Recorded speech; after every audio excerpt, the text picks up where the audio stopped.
উলামায়ে কিরাম জানে হাদিস কোরআন, উলামায়ে কিরামের নিকট আসেন এই মাদ্রাসার বড় হুজুর আলহাজ আব্দুল মুমিন কারি সাহেব দামাত বারকাতুহুমের নিকট আসেন, এই মাদ্রাসার হাবেজ সাহেব হুজুরের কাছে আসেন যে হুজুর নামাজ পড়বো কিভাবে, ওযু করব কিভাবে, আমাদেরকে শিখাইয়া দেন। দুনিয়ায় তো পেঁয়াজ লাগাবো, পেঁয়াজ কোন বীজ লাগাইলে পেঁয়াজে ফলন বেশি হবে, কোন সার দিলে পেঁয়াজ বেশি ফলন হবে, সুন্দর হবে, এটার পরামর্শ যদি না জানি, যে কৃষক ভালো এই ব্যাপারে অভিজ্ঞ তার কাছে যাই না আমরা, বলেন?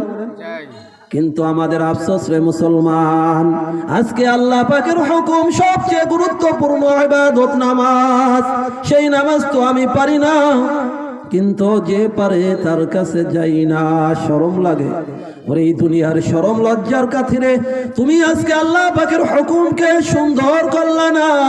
মৃত্যুর পরে কোটি কোটি মানুষের সামনে যখন তোমাকে জিজ্ঞাসা করা হবে তুমি নামাজ পড়ো নাই কেন, সুন্দরভাবে নামাজ পড়ো নাই কেন, তখন তুমি কি বলবা? তখন তো তোমার লজ্জার কোনো সীমাই থাকবে না।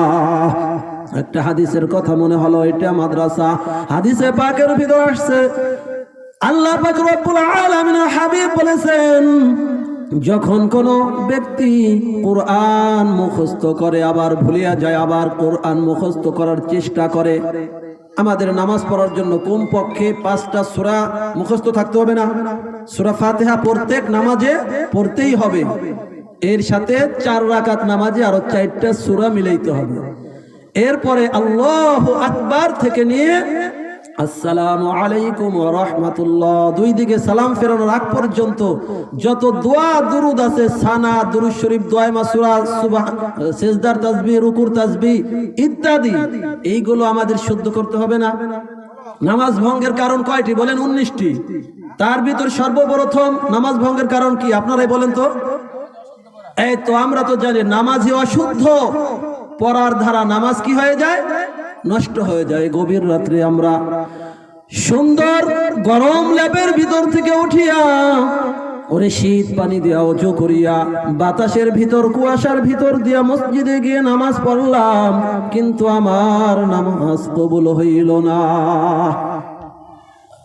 এই নামাজের বাহিরে এবং ভিতরে 13 ফরজ, নামাজের বাহিরে 7 ফরজ, নামাজের ভিতরে 6 ফরজ। নামাজের বাহিরে 7 ফরজের একটা হচ্ছে যে শরীর পাক, এই শরীর পাক, শরীরকে পাক করতে হবে নাজাসাতে হাকিকি, নাজাসাতে হুকমি। তার ভিতর আমরা সব সময় আমাদের জরুরত পায়খানা পেশাব করি, কিন্তু পায়খানা পেশাব করে যদি আমরা সুন্দরভাবে পবিত্র না হই, তাহলে কি আমাদের শরীর নাপাক হয়ে গেল না?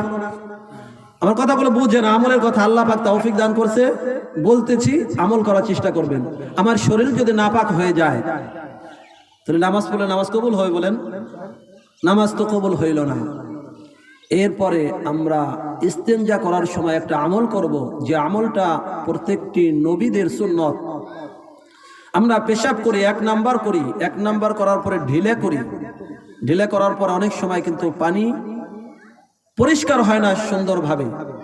এই ঢিলা করার পরে পানি ব্যবহার করা এটা নবীদের সুন্নত, এটা আমল করবেন ইনশাআল্লাহ, পারবেন? এইভাবে ইস্তেঞ্জা করার সময় আমরা যখন ইস্তেঞ্জা করব পর্দার সাথে, অর্থাৎ আমাদের কোন আল্লাহ পাকের হুকুম ফরজ, আল্লাহ পাকের হুকুম ফরজ নাভির উপর থেকে গিরার নিচ পর্যন্ত ঢেকে রাখা, এই সময় যেন ফরজ তরক না হয়, এটা খেয়াল রাখবো ইনশাআল্লাহ। দেখেন আমরা আল্লাহ পাকের বান্দা, এই ছাগল দিয়ে কত মানুষ দেখেছি আমি আপনাদের ওই পাশে, এই মাদ্রাসার বড় হুজুরদের বাড়ির মসজিদে আল্লাহ পাকের তৌফিকে ছাত্র বয়সে নামাজ পড়াইছি, কত মানুষ দেখেছে এইভাবে আল্লাহ পাকের তৌফিকে। অনেক আপনাদের এলাকার অনেক পাড়ায় পাড়ায় আল্লাহ পাক, আসসালামু আলাইকুম, আল্লাহ পাক কথা বলার জন্য তৌফিক দান করেছিলেন, অনেককে আজকে দেখতেছি না।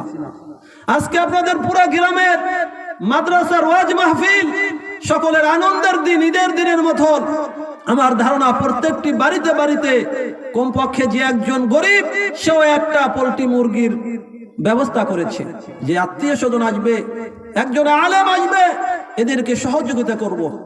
কিন্তু তারা একদিন দুনিয়ায় ছিল, আজকে তারা নাই। আমরা এখন আছি, আবার পরবর্তীতে একদিন দুনিয়ায় থাকবো না।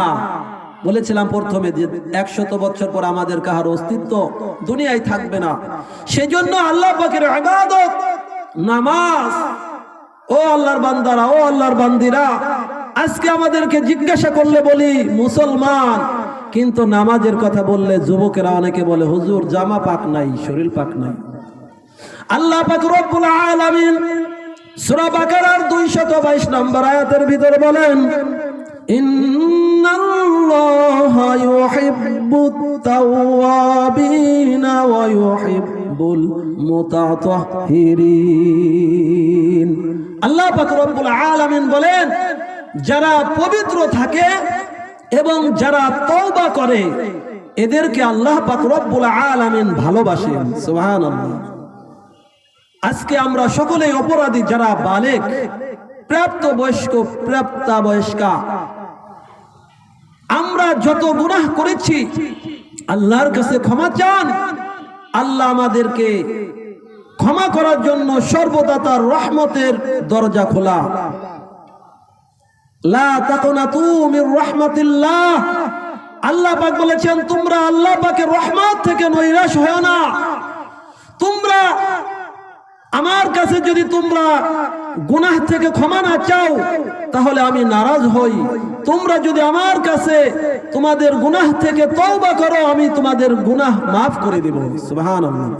তাই বলতেছিলাম আল্লাহ পাক আমাদেরকে ইবাদতের জন্য সৃষ্টি করেছেন।